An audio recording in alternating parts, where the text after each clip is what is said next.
Father reminds me that the title of this afternoon's, or today's meeting was Confusion Now Hath Made His Masterpiece.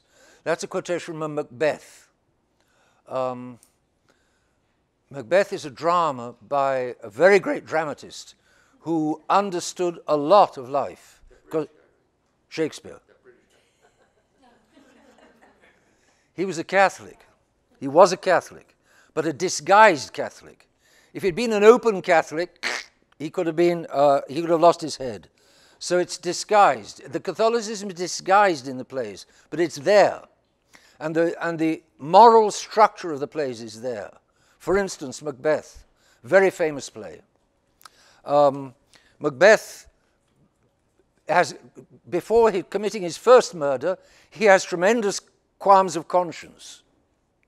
Is this a dagger that I see before me? Its handle toward my hand, and so on. And his wife has to push him to get him to murder Duncan. When he has murdered Duncan, before he murders Duncan, there's one of these famous soliloquies of Shakespeare. And in it, it says, it's marvelous to quote, his whole being is in uproar. He's about to commit a terrible sin against his king. Under his roof is his guest, an old man and a relative. It's a considerable crime on many accounts. So his whole being is in uproar. I wish I had it in my head. Maybe you could find it on the internet, Father. Macbeth's soliloquy. I forget how it starts. Anyway, one of the lines is, "Nothing is but what is not." That's one of the lines.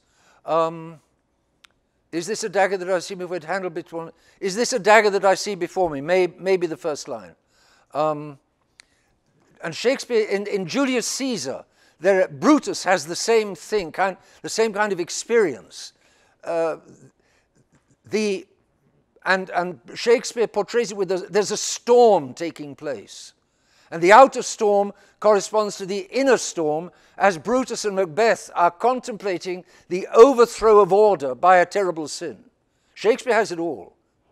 And then Lady Macbeth is a proto-feminist. Come, you unmortal spirits, unsex me here, and fill me from top to toe full of the direst cruelty. Take, ye murdering ministers, take my mother's milk for gall. It's a horrible speech. Apparently, whenever Macbeth is played in the theatre, there's always something diabolical goes on, some kind of monkey business, some kind of diabolical business behind the scenes. It's a play which is very close to the devil. And Shakespeare's got it. He's got feminism, and he's also got what it means to overthrow order inside oneself. And the confusion, and then when he's murdered Duncan, he comes out and says, "Oh, has Duncan got killed? Oh, how terrible. Confusion now hath made his masterpiece." As though, of course, he had nothing to do with it. But he recognizes, and he's saying that this murder is a terrible thing. And various people suspect it might be him, but he succeeds in shucking it all off. And then when his next murder, Banquo, it's easier. It's still difficult, but it's easier. And then, as he says later at the end of the play, he says, "From then on, I've just waded on in blood, and to go back is more painful than just going straight on." And then the famous speech at the very end, "Tomorrow and tomorrow and tomorrow creeps in this pretty pace from day to day, and all our yesterdays have lighted us the way to dusty death." Something like that. Lighted us fools the way to dusty death. Shakespeare is magnificent, and there's also depth. There's real depth in Shakespeare. That's why he's so popular. Well, that's not the only reason why he's so popular, but he's got a lot of truth about human nature and the moral order of the universe, and sin and the consequence of sin, and the order of the universe. So, Confusion now hath made his masterpiece. What is a line that you can use to describe the fact that where we are arriving at today, we're arriving at the end of the line. We're arriving at the glorification of baby seals. We're arriving at the triumph of communism. We're arriving at the complete undoing of the church. We're arriving at the complete undoing of people's minds. People can't think even if they want to. Or, of course, if they want to, little by little they'll get a grip back on their thinking. The mind is like the rudder of a great tanker at sea. If you let the rudder go, then the tanker is going to be absolutely adrift with the currents and with the winds. But if you grab hold of the rudder and start using it and put some energy into the engines so that there's some way, then, of course, you can direct the tanker north, south, east, west. Just this little rudder directs the whole ship. The mind directs the whole man. And if you want to get hold of your mind and use your mind, it's of a nature to direct your life. It can take hold of your life. It can fight the passions, which otherwise will lead any of us the wrong way. But if the mind is gone, there's nothing left to fight the passions. And that's why modern young men are such a wreck, why they're such dishcloths. Because their mind has not been formed. They no longer get any kind of education. The bad guys have introduced an anti-education precisely to make all the tankers just drift at sea. And that's what you see with these stupid young men with their caps on back to front, with baggy trousers, slouching around. You know, it's partly on their part a defiance of what society has done to them. Something in them is telling them that they've been dealt a bum hand, and they've been given a lousy set of cards. But the answer is, of course, if they want to, they can find the decent cards, and they can start playing decent cards. They can start using their mind. It will cost them an effort. And one of the first things they're going to learn, if they get any near the Catholic faith, is that they're going to have to control their passions, and that's going to be a fight. It's an honorable fight. It's a difficult fight, but it's an honorable fight. And it doesn't matter how long you conduct it, it has to be conducted if you want to get to heaven. But confusion now hath made its masterpiece because the young men are just dishcloths. The women are Lady Macbeths. All they want is to be in control and to tell the men what to do and to show that they're harder and tougher and stronger than the men. They want to make themselves better men than men. They don't want to be women in any case. It's a disaster, an utter disaster. The church is in complete disarray from the top downwards, and the scandals of the Pope come thick and fast one after another, enough to discourage any Catholic and make him wonder whether he should still be a Catholic. The state is in disorder. The neoconservative threat to world order. Read what Paul Craig Roberts, a faithful servant of the American government and a true patriot, what he says about Washington. And it's not because he condemns Washington that he's not a lover of the United States. He's a great lover of the United States. He hates to see what's happening to it. But that is what's happening to it. It's what's happening to England. The nations are being broken down. The whole thing is breaking down. Confusion now hath made its masterpiece. So, are there any further questions, remaining questions? Yes.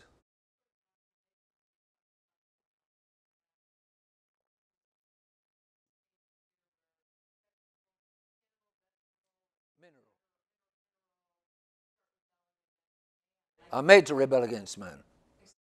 Are made to rebel against man.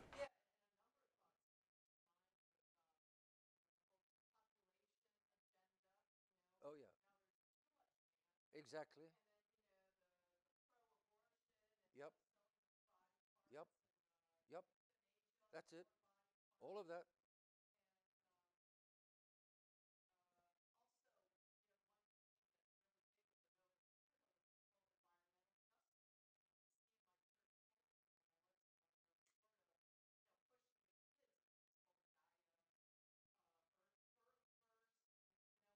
That's it. That's it. That's it. Yep. Yep. It all fits. It all fits.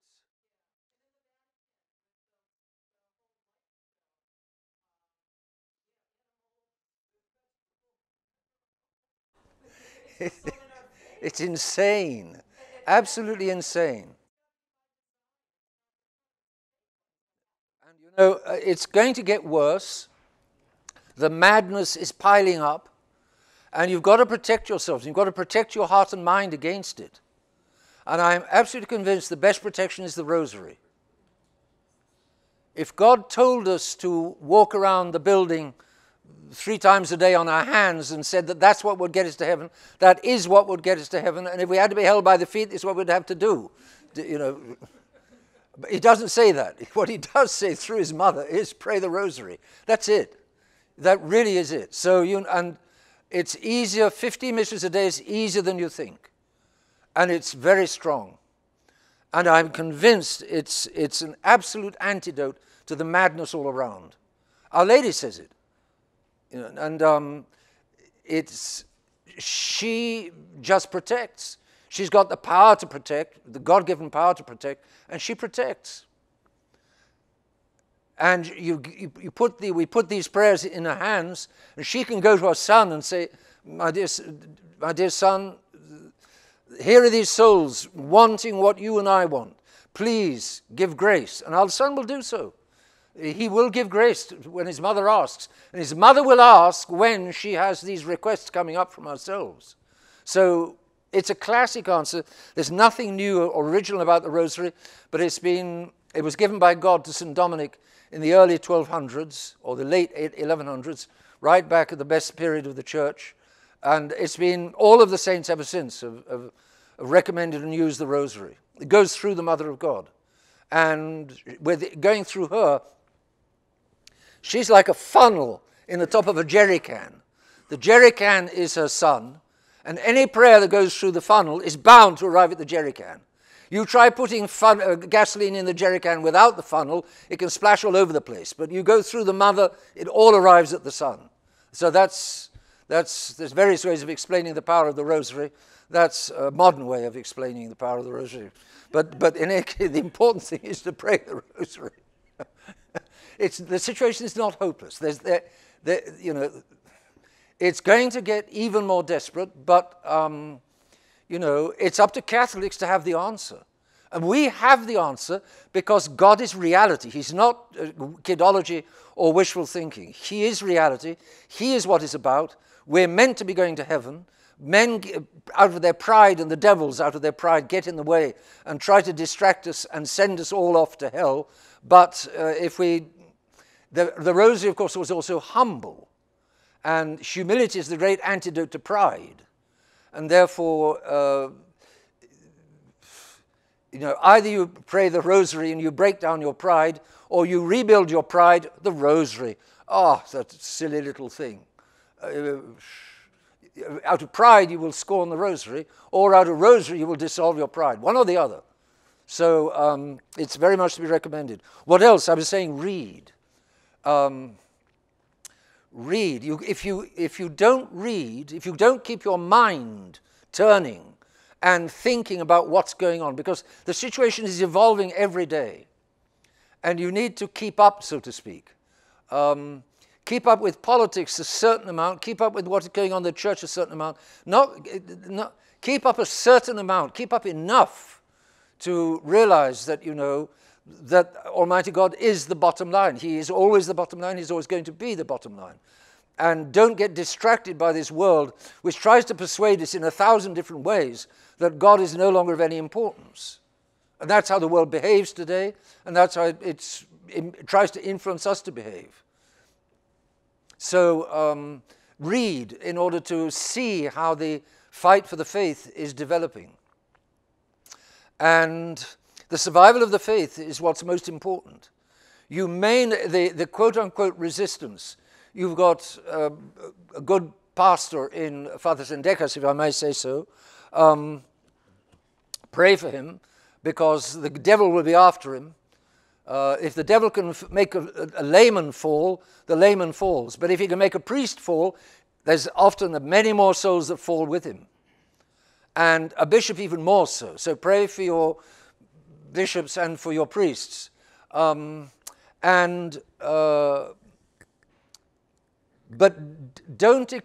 my opinion, don't expect a structure.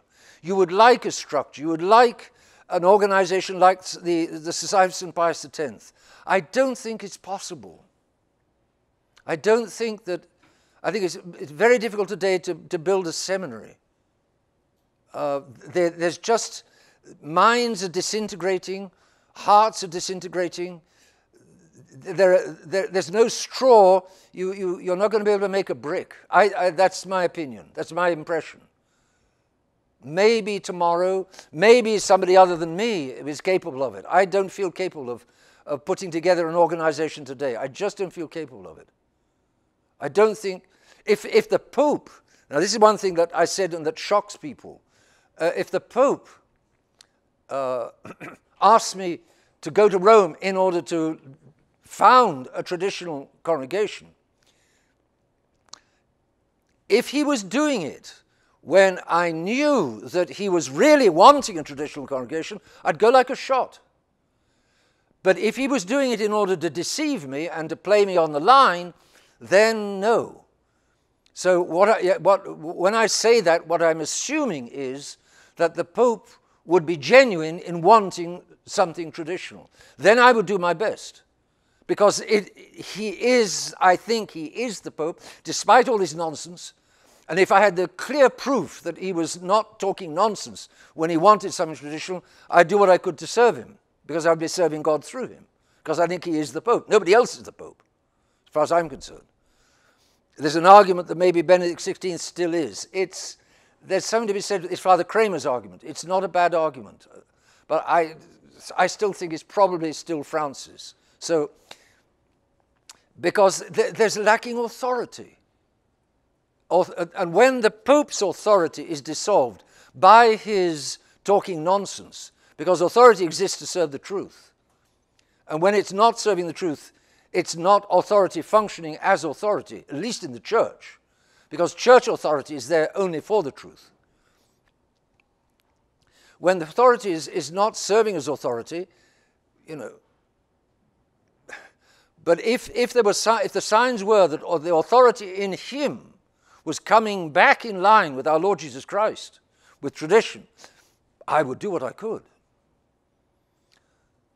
So, but at the moment, I think we have got to live without normal Catholic authority. People say to me, yes, but in anything Catholic, the authority is normal. I completely agree authority is normal in anything Catholic, completely. But today is not normal.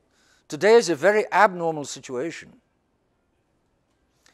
And it's getting more abnormal day by day. I don't think the normal rules can be applied without thinking, without some thought in applying them. So in my opinion, don't expect authority. You may wish for it, you may pray for it, but don't necessarily expect it. Opinion. If somebody else comes along who's got the gift to recreate some authority today, good luck to him. I certainly wouldn't hinder him. If he gave all signs of being in line with everything the Archbishop did, for instance, fine, good luck. I'd put myself under him if necessary. But for the moment, I think we're very much on our own. There was a very good French priest, Father Calmel, a Dominican who died in 1975. And he was there at the beginning of the crisis coming out of Vatican II. And his vision, what he saw for the future was pockets of resistance. Pockets, a network of pockets. That's my expression. I think it's his expression, actually. Un réseau de poches de résistance, French priest. And I think that's the way it's got to work for the time being. It's like enemy-occupied territory. You can't put together an army. If there was an organization, it would immediately be infiltrated by we know who. They're watching. They know where the truth is. They know where their real enemy is. That's us. They know that. Therefore, they're watching very carefully, just like the Pharisees watched our divine Lord. I mean, he spoke to the fishermen, to the crowds, and to the simple people, but the Pharisees were always there watching, spying on every word, seeing what he was up to. Same today. The bad guys are watching the little resistance, however insignificant the resistance may seem. They watch like a hawk what the Archbishop did. It seems as though they may have infiltrated the society from early on. Remember, an advantage of a lack of structure is you can't get the whole pyramid falling together with its chief. Paul VI falls, he takes the universal church with him, or with exceptions, but the whole church falls. Bishop Philip falls, he is now at this moment taking the whole society with him. There may be more resistance. The story of the society is not over. It's not yet finished. It's sinking, it's not yet sunk. Many people think it can't possibly recover. I'm not sure that Bishop Philip is going to succeed in taking it under Rome. I don't know. I don't know. I wouldn't be surprised if he failed. Put it like that. I wouldn't be surprised if he failed. But I'm not saying that he's going to fail. He's doing everything he can to get under Rome. And I can't say good luck to him, because it's not a good thing to do. It can't be a good thing to do. But there it is. But he's using all his authority, all his normal Catholic authority, he's using to take the society back under Conciliar Rome. So if you're going to recreate a structure, be careful, because it will be easy to infiltrate. They're experts at it. The bad guys are experts at it. It's easy to infiltrate. They're experts. And infiltrated, it may be taken, once it structures itself, the whole structure may be taken the wrong way. Whereas if it's a bunch of isolated pockets, you can make one pocket fall, you can make another pocket fall, but there are many pockets which are going to stay on their feet. So you aim today at, and then another thing to think of, in the way of starting a pocket or building a pocket, is to start a prayer group. And Padre Pio, many years ago, he died in 1968, many years ago, he pushed Catholics to form prayer groups, to get together to pray the rosary. And if he did it then, what would he say now? So, and that, nobody can stop you doing that.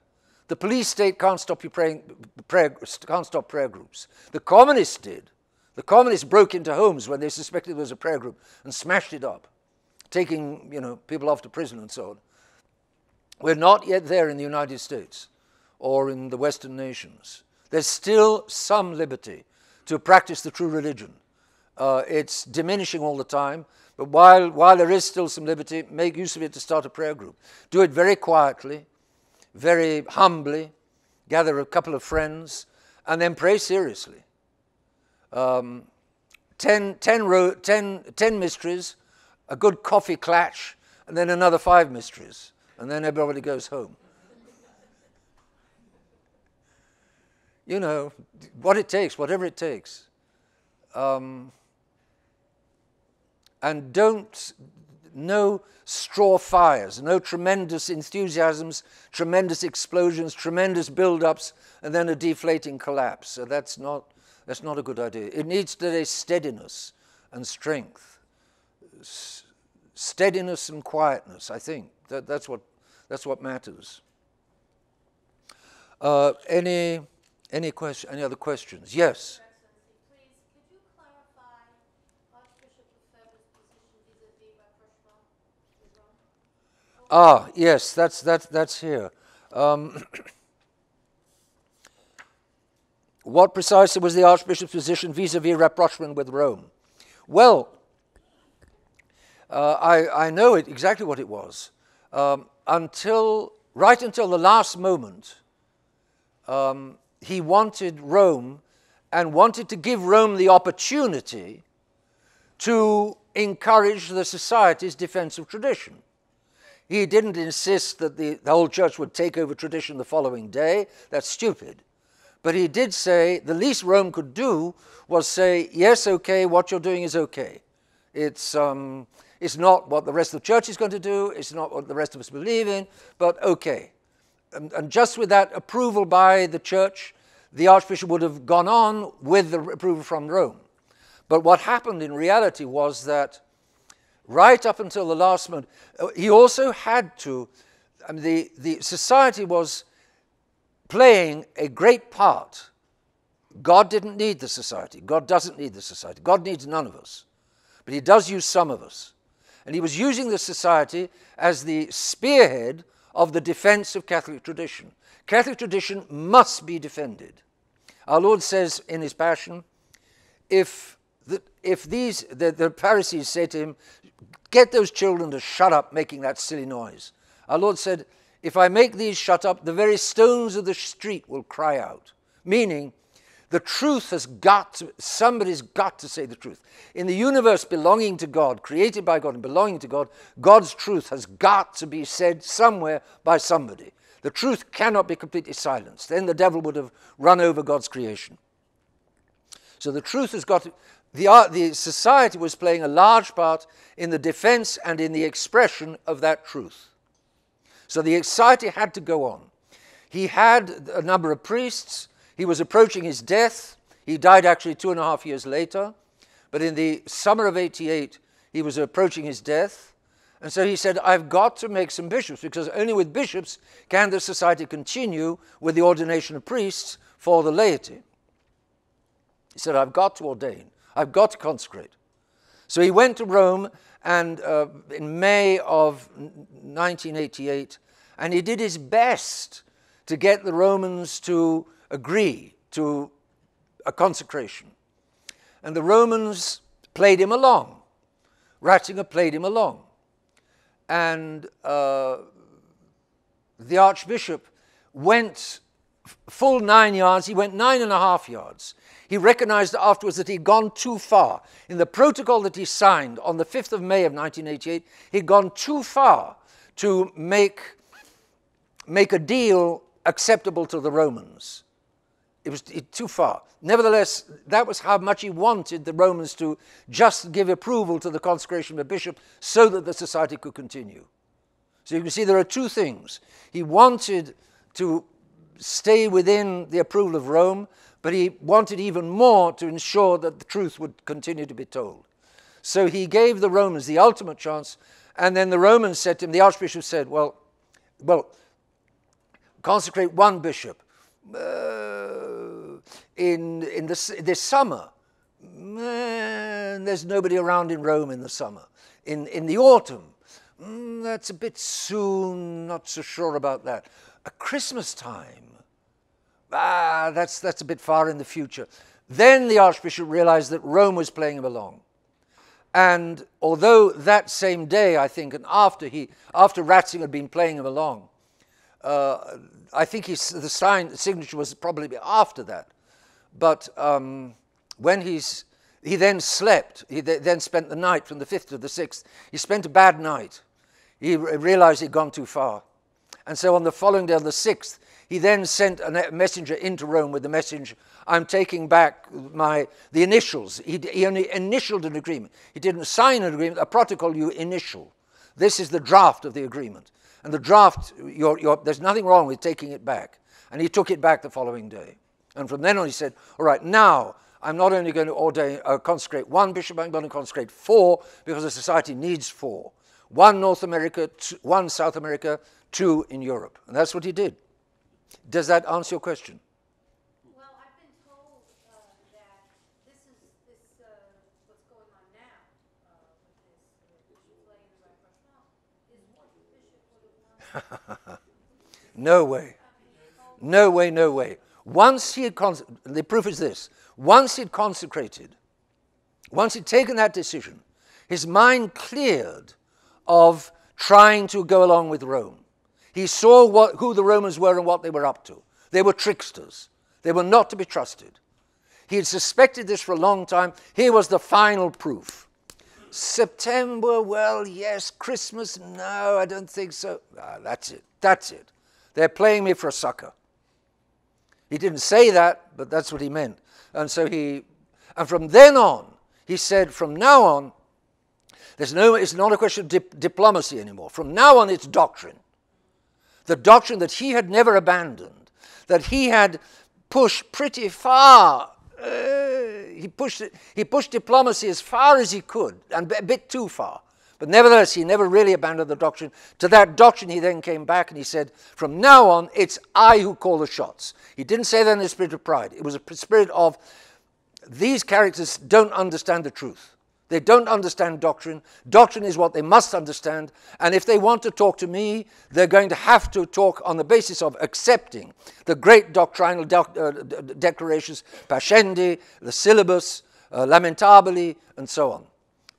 That's what's going to be the basis of negotiation from now. The Romans are going to have to accept this. If they don't want to talk to me, that's their business, that's their problem. Fine. I don't need them to talk to me, and they don't need to talk to me. But if they do want to talk to me, from now on, it's going to be doctrine. Boom.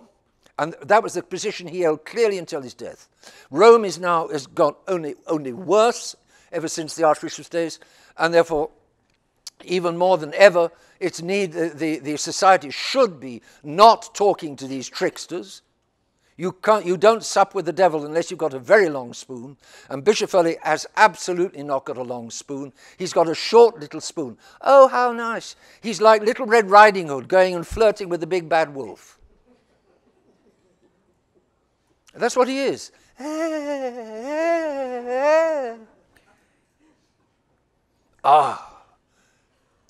mean, look at that last interview he did with that English, we know who.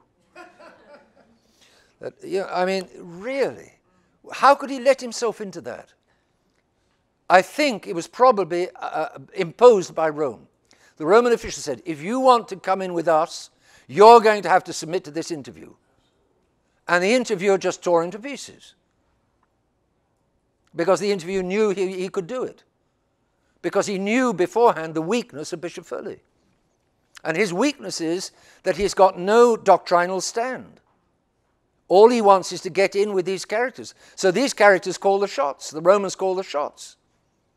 And you're going to have to declare on public television that you are not for this, you're not for that, you're not for that. You're going to have to show yourself a complete weakling, and then we'll let you in. They're playing him how they like. The only position that he can take, which he can resist, is the truth. The one truth, the one strength of the society, the one strength of the resistance is the truth. And if you and I lose the truth, we've got no other. We're defying Rome, we're defying the local priests, we're defying the local bishop, more or less. We're maybe on good terms with them, but we're courteous, we're correct, we're charitable. There's nothing wrong with that. But we're not playing ball with them. And we don't mean to play ball with them. But Bishop Foley is intent upon playing ball, and he wants them to play ball with him. I love you. Please love me. Ooh. Liberals want to be loved. Love, love, love. They can't bear people that are nasty. And this character, this interviewer, was the nastiest piece of work you could imagine. He was doing his job. He was a typical predator, and he just tore his prey to pieces. And that's what he was there for. And he did his job. He should have been told from within half a minute to get lost. You're under my roof. You're interviewing me. You're obviously not going to conduct a decent interview. Get the hell out. That's what Bishop Foley should have said. Get the hell out. Because he had the moral. If he stood on the truth, he would have the moral standing to do that. If he doesn't stand on the truth, if he hasn't got the faith and doesn't stand on the truth, if he loses the faith, he's way under them and they can walk all over him. And that's exactly what happened. This predator walked all over him. And notice that the act of charity to the predator is not to play ball, is not to go along with him. All of these Jews and communists and Freemasons are crying out for real Catholics that will stand up to them and tell them what nonsense, what diabolical and dangerous for eternity nonsense they're getting into. That's what's needed. That's what they need. That's what they want. That's what they really want. Mind you, they might kill somebody who stands up to them in that way. That's how the martyrs, that's what happened to many of the martyrs. But the blood of the martyrs is the seed of the church. If there are only a few Catholics that would start shedding their blood again, the confusion would begin to diminish. It's going to need some martyrs to straighten out this mess. I can remember years ago, when I was teaching at the seminary in Redgefield in Connecticut. And Dr. John Rao used to come up those years ago to give lectures on history to the seminarians. And at the end of one of his courses of history, I think I said to him something like, I asked him the question, Doctor, what is it going to take to straighten out this mess and so on? And I think he gave a one-word answer, blood. And that's it. It's going to take some Catholic martyrs to put people's heads back on straight. When they start, like the Romans for 250 years, when they start seeing martyrs, and there are many martyrs now in Syria. The Muslims are killing a lot of Christians. Christians that refuse to apostatize, that will not apostatize. And so the Muslims kill them. But that's what the Muslims need. They need that witness. And the whole world needs it. And the Jews need it. The communists need it. I was picked up a volume a little while ago of, it was somebody telling stories of a communist country, and the communist soldiers and communist agents. There were two communist agents that had found this home, and they were up against a young woman, and they just recognized she had something. They didn't know what it was. She had something. And they said, what is it she's got that we haven't? How can she stand up to us like this? What gives her what she... And they had to recognize it's the Christian faith. And that's what converts communists, and occasionally will convert a Jew. It's very difficult to convert a Jew, especially difficult to convert a Jew. But that's what they need. If they don't convert, they're not going to save their souls. To save their souls, they need you and me to go to the death if necessary. And that's something that they do respect. They don't respect weakness. But strength in the faith is something they will respect. They may pretend not to respect it, but they have to respect it. They have to. Because it's obviously something true and something they need and they haven't got. So that's what you and I have to do. And it may well come to that. In 2, 3, 4 years, some bangs on our door, over the middle of the night, off you go, prison, electric shocks, all the whole treatment, and you and I have got to stand up to it with the grace of God. And remember that God will not give his grace before the day it's needed. So you and I don't pray now for the grace of martyrdom or the grace of strength to stand up to martyrdom. You and I pray today for the grace to do our duty in each little detail today, to love God all day long, etc. And then when the day comes, when they start using the shocks and so on, then you and I start yelling out for some grace to stand up to it. Because without the grace of God, how can any of us stand up to the fiendish tortures that they have today? Whoa, terrible. But, you know, God is stronger. So it is, again, a great trust in God. And forget about all of these wicked human beings. Forget about the wickedness of human beings. So the Archbishop was along those lines. The Archbishop would have stood up to anything anybody threw at him. He died in his bed, but does that answer your question about... he would never today say, oh, I still want to go back with Rome. No, no, no, no, no. Rome is worse than ever. Rome is more faithless than ever. Look at Amoris Laetitia, The Joy of Love, just the title. 200 pages. Garbage. You know, I mean, how can you... What can you ask for in the line of the faith from such a pope? How can they possibly be wanting to go in with that?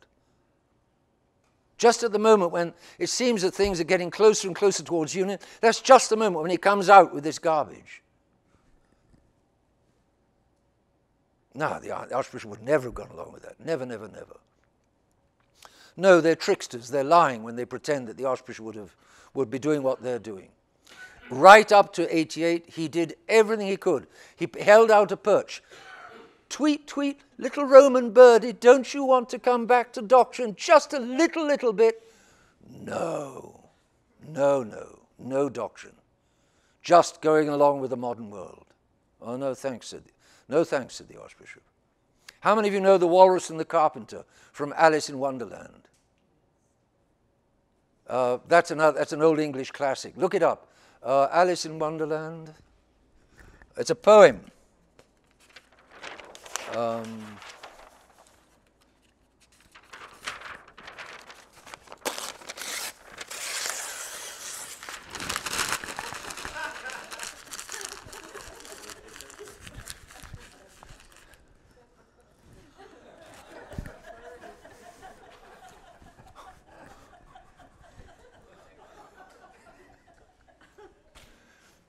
Alice in Wonderland. Hold on. Alice in Wonderland. Wonderland. Oh, it's a marvelous poem. I wish I had it with me. I'd recite it. The Walrus and the Carpenter. The Walrus and the Carpenter.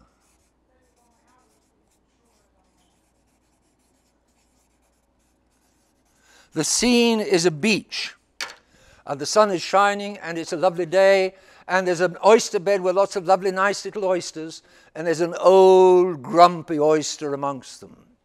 And along come the Walrus and the Carpenter, and the Walrus and the Carpenter. The Walrus has two magnificent tusks, and the Carpenter has a nice carpenter's hat. And the Walrus and the Carpenter say, "Won't you come along with us, oysters, and we'll have a great picnic at the other end of the beach?"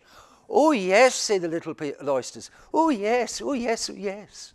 So they prepare, and then the Walrus and the Carpenter prepare to move along. And the old grumpy oyster says, "I don't think so." So the old grumpy oyster doesn't move, but all the other little ones.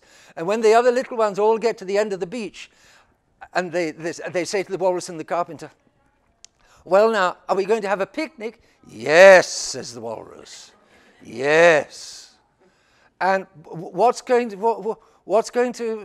be the picnic? What are we going to? "We're going to eat you," says the Carpenter. "You are the picnic." "Oh, that's very nasty. Oh, no, no." "And just bring me the bread and lay the butter on thick," says the Carpenter. And so, "Now, little oysters, we're ready to begin the picnic." "Oh, no." And then after a little while, the Walrus and the Carpenter are still there, and they've had their picnic, and there are no more little oysters. The only ones left is the big grumpy oyster who never left the oyster bed. The big grumpy oyster was the Archbishop, and all Bishop Philly, and Bishop Father Duchala, Father Nelly, Father they're all long, and the Walrus is just sharpening his knife, and the Carpenter is preparing to spread the butter on thick. And unless God intervenes, it's the end for the society. It's the end for the society that stood for the faith. They're going to be standing for the council just like everybody else. And I can't say good luck to them. Often I say good luck to them, but I can't say that. I think we must move on. 1535. Let me give you a blessing, and we'll be on our way. If you wish. Benedictio Dei Omnipotentis, Patris et Filii et Spiritus Sancti, descendat super vos, et maneat semper. Amen.